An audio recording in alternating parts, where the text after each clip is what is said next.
RAS-CMCQ programme में स्वागत है आपका। चलिए देखते हैं सबसे पहले पिछले अभ्यास प्रश्न को। राज्य ऊर्जा दक्षता सूचकांक 2024 किस संस्थान ने जारी किया? विकल्प ए नीति आयोग, विकल्प बी ऊर्जा दक्षता ब्यूरो, विकल्प सी केंद्रीय विद्युत प्राधिकरण या विकल्प डी विद्युत मंत्रालय की सलाहकार समिति। तो इसका सही जवाब है विकल्प बी। CEEI 2024 को ऊर्जा दक्षता ब्यूरो ने Alliance for an Energy Efficient Economy के सहयोग से विकसित किया है। इसका उद्देश्य राज्यों, केंद्र शासित प्रदेश के ऊर्जा दक्षता प्रदर्शन का आकलन करना और प्रतिस्पर्धा व सर्वोत्तम प्रथाओं को बढ़ावा देना है। तो आइए शुरुआत करते हैं पहले प्रश्न के साथ। AQLI 2025 रिपोर्ट के अनुसार भारत की औसत जीवन प्रत्याशा प्रदूषण के कारण कितने वर्षों तक घट रही है? विकल्प ए 2 वर्ष, विकल्प बी 3.5 वर्ष, विकल्प सी 5 वर्ष या विकल्प डी 9.4 महीने। तो इसका सही जवाब है विकल्प बी, यानी कि 3.5 वर्ष। AQLI रिपोर्ट स्पष्ट करती है कि भारत में वायु प्रदूषण सबसे गंभीर स्वास्थ्य खतरा है और इसके कारण औसत जीवन प्रत्याशा 3.5 वर्ष कम हो गई है। वायु गुणवत्ता जीवन सूचकांक यानी एयर क्वालिटी लाइफ इंडेक्स यानी AQLI माइकल ग्रीनस्टोन और शिकागो विश्वविद्यालय के ऊर्जा नीति संस्थान द्वारा विकसित किया गया है। यह सूचकांक बताता है कि कणीय वायु प्रदूषण किस प्रकार जीवन प्रत्याशा को प्रभावित करता है।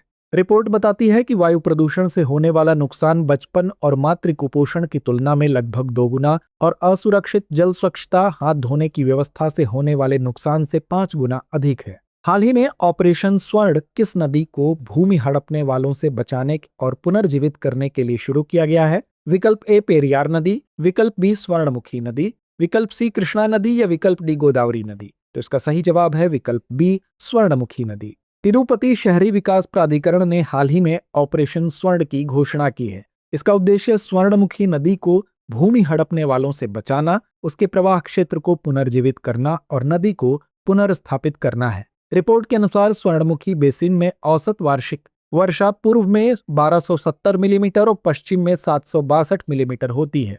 हाल ही में समाचारों में चर्चा में रही टाइफॉन क्या है? विकल्प ए जापान का नया फाइटर जेट, विकल्प बी अमेरिका द्वारा निर्मित मध्यम दूरी की मिसाइल प्रणाली, विकल्प सी दक्षिण कोरिया की एंटी सैटेलाइट तकनीक या विकल्प डी रूस का परमाणु ऊर्जा चालित ड्रोन। तो इसका सही जवाब है विकल्प बी अमेरिका द्वारा निर्मित मध्यम दूरी की मिसाइल प्रणाली। टाइफॉन मिसाइल प्रणाली को मिड रेंज कैपेबिलिटी यानी MRC भी कहा जाता है। इसे अमेरिकी कंपनी लॉकहीड मार्टिन द्वारा विकसित किया गया है। हाल ही में अमेरिका और जापान ने घोषणा की कि संयुक्त सैन्य अभ्यास के तहत जापान में इस प्रणाली की अस्थायी तैनाती की जाएगी। एक पूर्ण टाइफॉन बैटरी में 4 लॉन्चर, एक कमांड पोस्ट और पुनः लोड व सहायता वाहन शामिल होते हैं। हाल ही में भारत और अमेरिका के बीच आयोजित युद्ध अभ्यास के 21वें संस्करण का आयोजन कहाँ किया जा रहा है? विकल्प ए जयपुर भारत, विकल्प B Fort Wainwright Alaska America, विकल्प सी हवाई अमेरिका या विकल्प डी वाशिंगटन DC। तो इसका सही जवाब है विकल्प B Fort Wainwright Alaska America.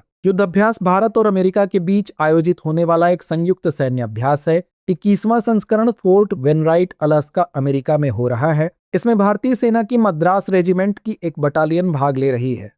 इसमें हेलीबोर्न ऑपरेशन, मानव रहित हवाई प्रणाली, निगरानी संसाधन, पर्वतीय युद्ध, लड़ाकू चिकित्सा, तोपखाना और इलेक्ट्रॉनिक युद्ध जैसे अभ्यास शामिल हैं।